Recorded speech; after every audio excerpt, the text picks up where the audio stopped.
Bonsoir, chers amis. Brève d'actualité poursuit l'émission de ces capsules liées aux grands sujets du moment. Ce soir, nous recevons Monsieur Christopher Détailleur-Henry, qui est porte-parole de l'Appel au peuple, en charge de la communication de ce parti et qui est particulièrement au fait des questions énergétiques. Monsieur Détailleur-Henry, bonsoir. Bonsoir, monsieur Harari.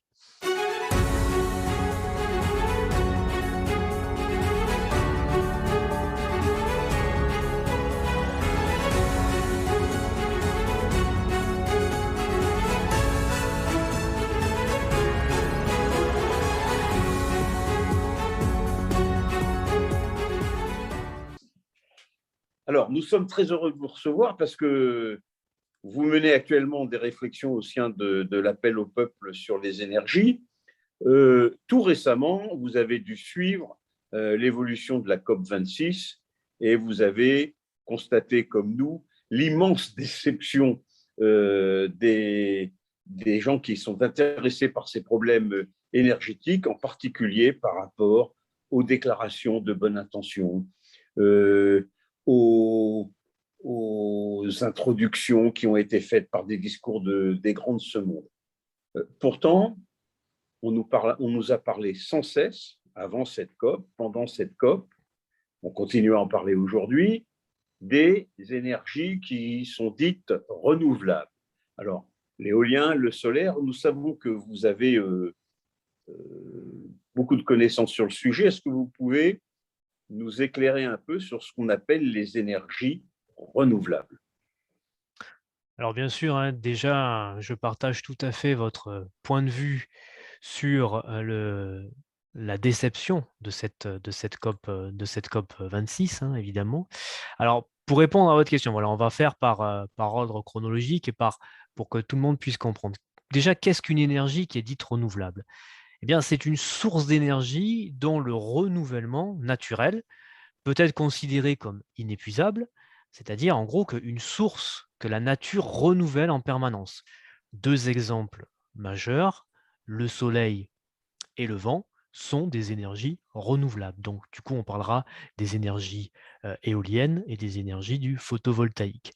Mais j'aimerais apporter aussi une interrogation, une précision, puisque cela, donc ces énergies renouvelables, ça peut être également la réutilisation de déchets produits, comme par exemple dans le cadre des énergies nucléaires, où seuls 4% dans des déchets, plutôt, on va parler de déchets, mais de combustible usé, n'est pas recyclable.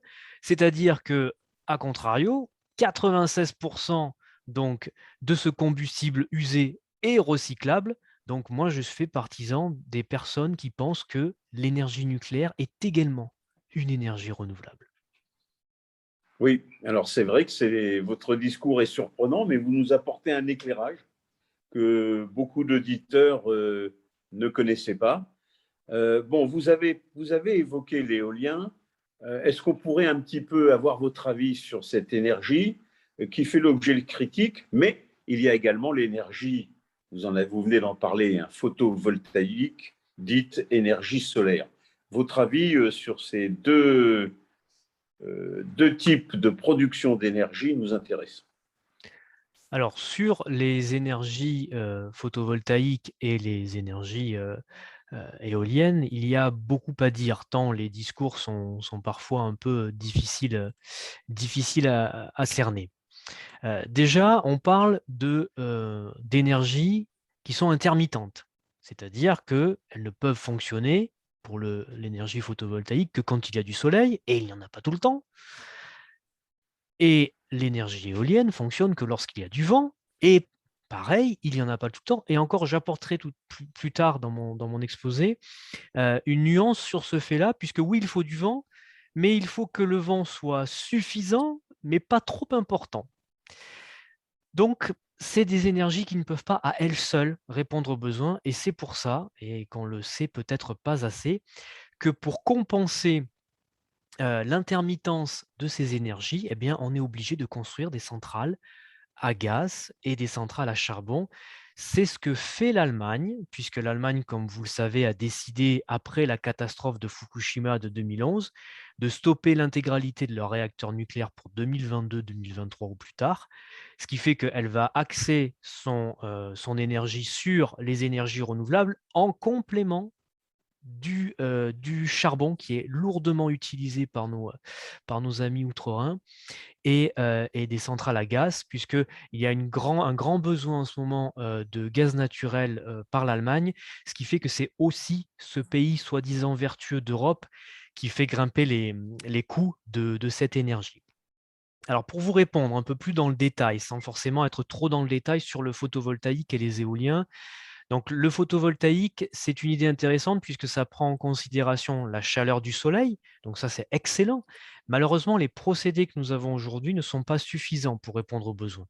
Pourquoi? Parce que on s'est rendu compte récemment, en ayant installé des pans entiers de photovoltaïque dans le Sahara, puisque c'est là-bas où il y a le plus de chaleur, bah, que la chaleur en fait qui est réémise de cette zone, eh ben, malheureusement par un flux d'air, elle est redistribuée dans l'atmosphère, ce qui a donc du coup des effets qui sont régionaux, catastrophiques, et c'est pas seulement régionaux, c'est même mondiaux.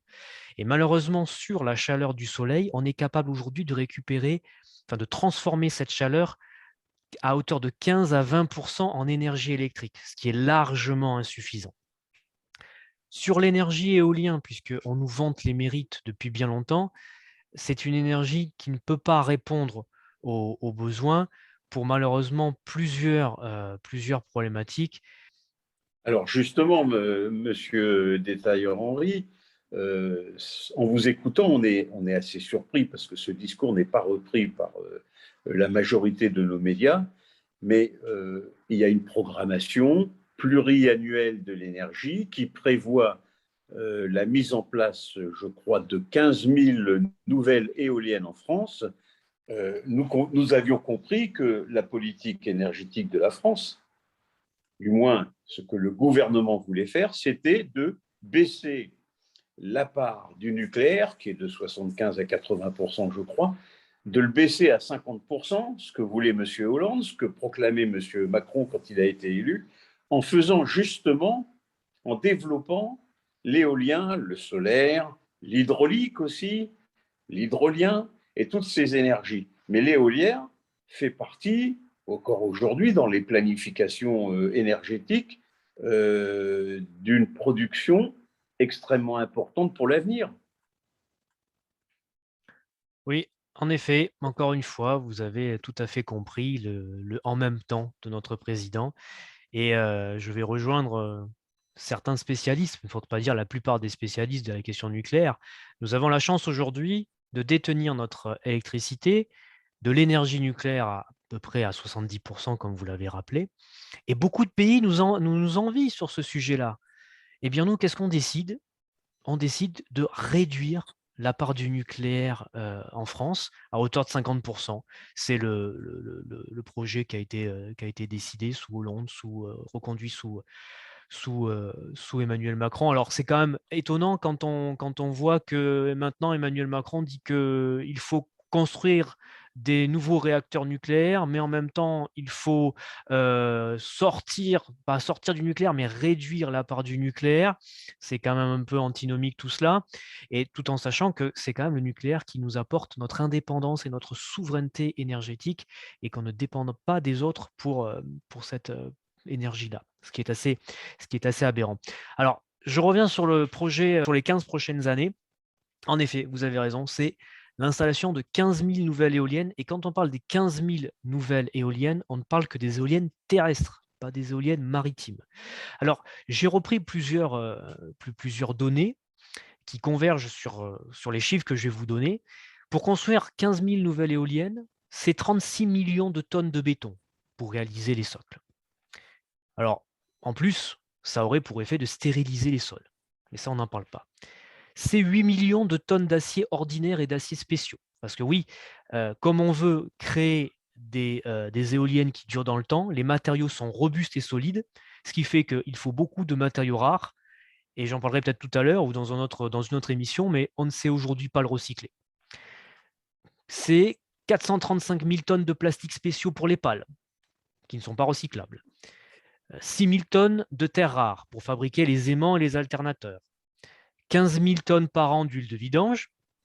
Et enfin, il ne faut pas oublier des centaines de milliers de tonnes de cuivre pour les génératrices et les câbles électriques et les milliers de transformateurs et kilomètres de nouvelles lignes à haute tension pour raccorder au réseau et distribuer cette énergie, comme je l'ai rappelé, intermittente. Donc déjà, on voit que sur les 15 000 éoliennes à produire, on est loin d'être dans l'écologie dans sa fabrication.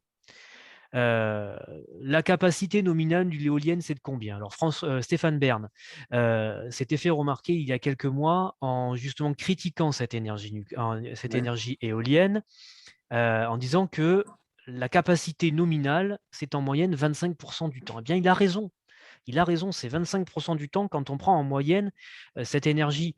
Je rappelle en parallèle qu'on est à 90% du temps pour l'énergie nucléaire, qui elle est décarbonée, puisqu'elle n'émet pas de CO2. Et je vais revenir justement, comme on parle de cette capacité nominale, sur le vent. Je vous ai dit tout à l'heure qu'il faut du vent pour faire fonctionner nos énergies éoliennes, et qu'il ne faut pas que ce vent soit trop faible ni trop fort. Eh bien, si le vent est en dessous de 15 km/h, eh bien, notre éolienne ne fonctionnera pas. En revanche, si les vents dépassent 80 à 90 km/h, les éoliennes sont arrêtées par mesure de sécurité. Donc, ça voudrait dire que non seulement pour faire fonctionner une éolienne, il faut du vent, mais il ne faut pas qu'il soit trop faible ni trop fort. Donc, en fait, il faut à chaque fois installer les éoliennes dans un courant qui varie entre 65 à 70 km/h. Et enfin, je voudrais revenir également sur une information très importante, d'ailleurs, qui fait suite aux annonces d'augmentation tarifaire de l'énergie que nous avons tous subies par rapport à cette énergie, c'est que l'éolien terrestre reste cher. C'est environ 75 à 90 euros le mégawattheure. L'éolien maritime, je vais juste en faire une aparté, c'est 150 euros minimum le mégawattheure. Eh bien, vous le savez peut-être mieux que moi, et je n'en doute pas, l'énergie nucléaire, c'est 33 euros le mégawattheure. Donc, on est sur des énergies qui sont loin d'être écologistes, contrairement à ce qu'on veut nous le faire croire, par sa conception, par son entretien et par son recyclage que l'on ne maîtrise pas, et par, encore une fois, ses coûts exorbitants. Et puis, il ne faut pas oublier une chose, c'est que quand on installe des pans entiers d'éoliennes, ça se finance. Et à un moment donné, les promoteurs vont vouloir récupérer leur financement et ça se redistribue forcément sur le prix de l'énergie qui va devenir de plus en plus cher. Alors, nous découvrons toute cette problématique et nous vous en remercions. Nous vous remercions de nous apporter autant d'explications en regrettant qu'elles ne soient pas relayées par la presse classique. On n'a pas parlé des voitures électriques, on n'a pas parlé de l'hydrogène, parce que vous avez évoqué le problème du financement, mais l'hydrogène, ça coûte pas cher et ça pourrait faire fonctionner nos véhicules. Alors, c'est la mode aujourd'hui, hein. Vous avez certainement entendu parler de l'hydrogène vert. Sauf que ce qu'on oublie de nous dire, c'est que l'hydrogène, on ne le trouve pas à l'état naturel tout seul. Il faut un procédé pour l'extraire. Il faut utiliser ce qu'on appelle l'électrolyse. L'électrolyse, il faut beaucoup d'énergie, beaucoup d'électricité pour pouvoir justement utiliser cette électrolyse. Et seule l'énergie nucléaire, encore une fois, peut apporter cette source d'énergie pour réaliser l'électrolyse. Et l'avantage qu'on a, puisque c'est également un besoin pour cette énergie-là, c'est la chaleur. On retrouve de la chaleur uniquement dans l'énergie nucléaire que l'on ne retrouve pas dans l'énergie éolienne aujourd'hui. Donc, si on veut se diriger demain vers cette énergie, donc de l'hydrogène, à ce moment-là, il faudra, encore une fois, faire appel à l'énergie nucléaire. Ces différentes perspectives peuvent sembler compliquées, mais vous nous apportez des explications simples. Monsieur Macron a récemment décidé d'augmenter le budget qui sera consacré justement au développement de l'hydrogène. Il a fermé Fessenheim il y a quelques mois pour nous expliquer quelques jours plus tard que le nucléaire était sans doute l'énergie à redévelopper en France. Vous-même, Monsieur Détailleur-Henry, vous qui vous passionnez pour ces questions, quelle est votre vision de l'énergie du futur, de l'énergie qu'adoptera le monde en général, et puis la France en particulier dans les prochaines années? Alors, le sujet de ce soir n'est pas le nucléaire, mais je vous répondrai volontiers le nucléaire. Aujourd'hui, notre énergie nucléaire est basée sur la fission nucléaire. Donc, je ne vais pas revenir sur ce procédé qui peut être un peu technique, même si ça peut être expliqué assez facilement, ce n'est pas l'objet, on est sur les énergies renouvelables. On essaye de trouver la solution pour arriver demain à la fusion nucléaire. Et cette fusion nucléaire nous apporterait, si je ne dis pas de bêtises, au moins une énergie 100 fois plus puissante que la fission nucléaire aujourd'hui. Mais les recherches doivent aboutir et pour l'instant, on est loin encore de trouver la solution à la fusion nucléaire, mais nous y travaillons. Nous y travaillons même très sérieusement. Et pour toujours être sur cette énergie nucléaire, dont nous nous éloignons un petit peu des énergies dites renouvelables, bien que je l'ai rappelé, pour moi, l'énergie nucléaire est une énergie renouvelable. À l'été 2019, on ne l'a peut-être pas beaucoup entendu et ça a été la volonté du gouvernement, puisqu'il a décidé en catimini d'abandonner les recherches qui avaient été menées depuis plus de 40 ans sur ce qu'on appelle le réacteur nucléaire de 4e génération, c'est-à-dire de neutrons rapides, et qu'on avait baptisé le projet Astrid.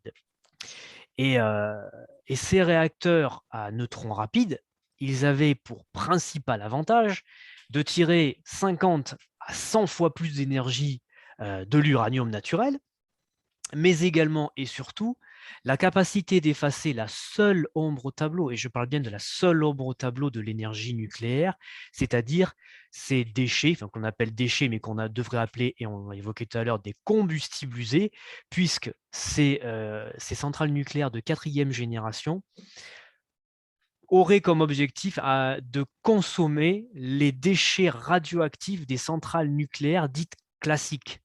Donc on aurait en fait bouclé la boucle avec les centrales nucléaires de 4e génération, les déchets nucléaires, donc les plus radioactifs, qui représentent 4%, on aurait pu les réutiliser pour faire du combustible tout neuf pour ces centrales nucléaires. Et ça a été abandonné, c'est une grande déception, ça a été abandonné au profit donc, des groupuscules, on va dire, écologistes. Et encore, je n'aime pas trop les qualifier d'écologistes, parce qu'à partir du moment où l'on défend des énergies qui détruisent notre planète, on ne peut pas être considéré comme écologique. Et justement, pour revenir sur cet aspect écologique, on sait que l'énergie nucléaire est décarbonée donc dans son utilisation, mais grosso modo, on est à 6 à 9 donc, émanations de CO2 par mégawattheure sur l'énergie nucléaire.